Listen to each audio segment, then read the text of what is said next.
বলতে পারেন এটা রমজানের স্পেশাল একটা রেসিপি। আমি অন্য সময় এই রেসিপিটা তৈরি করলে রমজান মাসে কিন্তু বেশ কয়েকবার তৈরি করি। তাই আজকে আপনাদের সঙ্গে এই রেসিপিটা শেয়ার করছি। ডিম আলুর চপ, অসাধারণ একটা রেসিপি।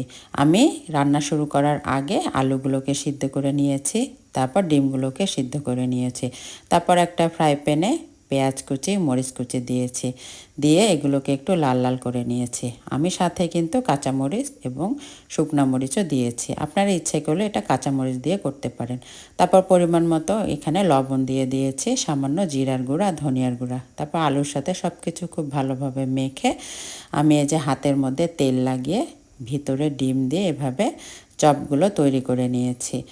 আর হাতের মধ্যে তেল লাগিয়ে এটা তৈরি করলে এর শেপটা কিন্তু খুব সুন্দর আসে। তারপর ডিমে চুবিয়ে এই যে বিস্কিটের গুঁড়ার মধ্যে গড়িয়ে আমি ডুবো তেলে কিন্তু ভেজে নিয়েছি।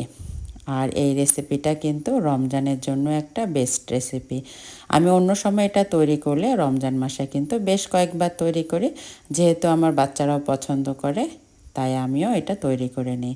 আমিও রমজানে বেশ কয়েকবার তৈরি করেছি। আজকে আপনাদের সঙ্গে রেসিপিটা শেয়ার করলাম। আপনারা বাসায় ট্রাই করতে পারেন। আল্লাহ হাফেজ।